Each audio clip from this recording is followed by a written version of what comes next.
morning, students.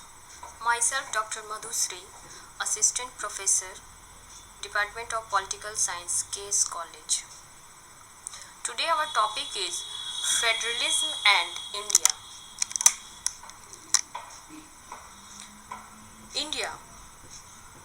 Constitution of India, Article 1 states that India, that is Bharat, shall be a union of states. Government is one of the important elements of the state. A state cannot be formed without a government. The government is changeable and it may be of different forms. Different types of government can be seen in different states in the world.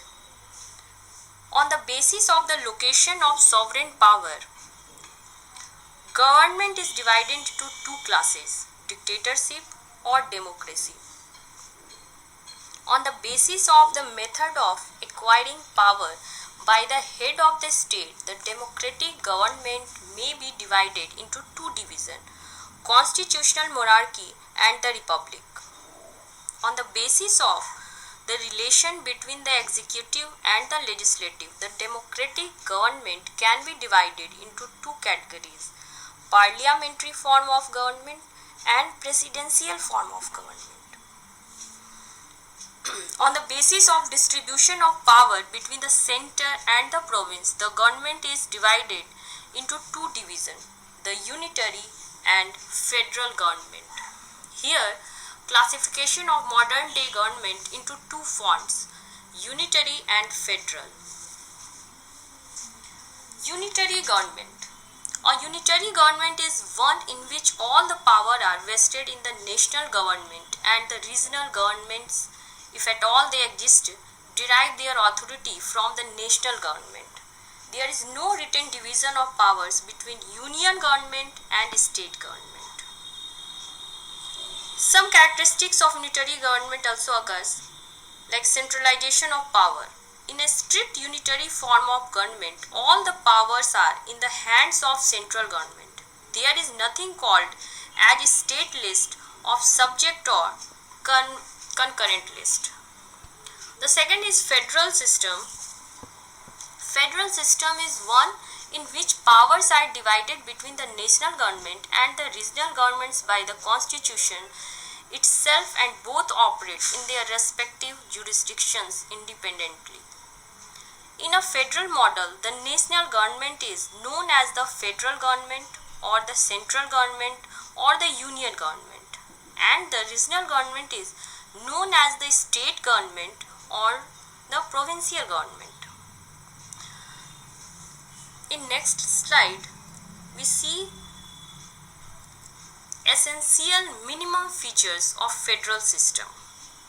First is dual government. Central government and state government. There are two types of government in federal system. Second is distribution of authority. Article 246, Schedule 7. It states that distribution of powers according to areas of jurisdiction. It divides the power between union and state government. Third is supremacy of constitution. Federal system derives its existence from constitution. It specifies the structure against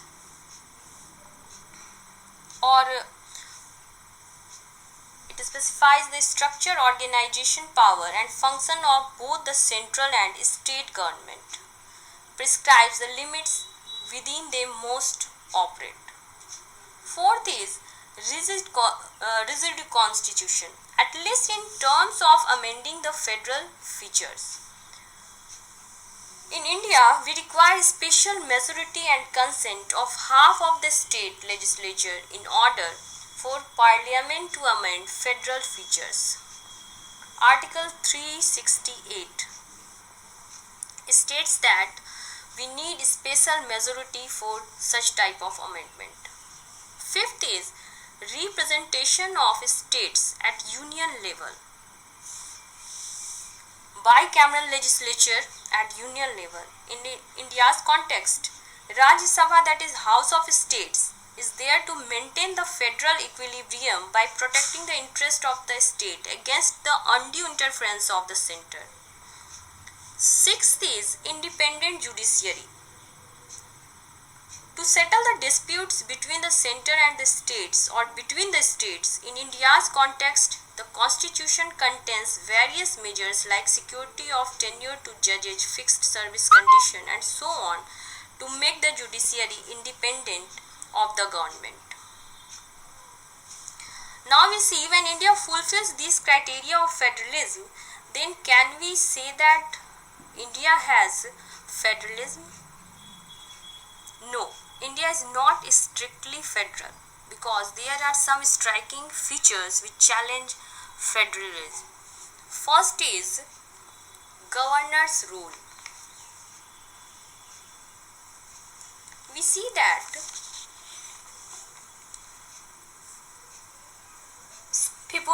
some people criticize that governor acts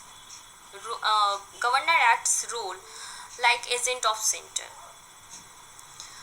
Such type of activity is against the federalism. Second is parliament authority over state list. With the approval of Rajya Sabha, center makes law from state list. Third is veto over state bills. We know that President can withhold his assent to his bills. Fourth is single citizenship. In India, we have single citizenship like Canada. We know that in USA, citizen gives two types of citizenship, one for nation and another is for state. But in India, we have single citizenship. Fifth point is emergency provisions. According to Article 356, Union government and Parliament become all powerful. Sixth is flexible constitutional amendment procedure. We have flexible constitution for procedure. Center can change state name, boundaries, division with simple majority. Eighth is destructible states. Parliament may by law form a new state by separation of territory from any state or by uniting two or more states or parts of states or by uniting any territory to a part of any state, increase the area of any state, diminish the area of any state or alter the boundaries of any state. So these points are against the federalism. In conclusion, we say that Indian Constitution is mainly federal with unique safeguards for enforcing national unity and growth. According to K.C. Ware, in practice, the Constitution of India is quasi-federal in nature and not strictly federal. So, people of the government maintain the federal equilibrium by protects the interest of the state against the undue interference of the center. Granville Austin called the Indian federalism is a cooperative federalism. He said that though the Constitution of India has created a strong central government, it has not made the state governments weak and has not reduced them to the level of administrative agencies for the execution of policies of the central government. Ultimately, what matters is how to work out practically, like centrally sponsored scheme, governor roles, finance commissions, which depends on the government of the day at the central level. So at last, people of the government maintain the federal equilibrium by protecting the interests of the state against the undue interference of the center. So here are some points of Federalism and India. Next day we will start next chapter, a new chapter. Till then, revise it. Take care. Goodbye.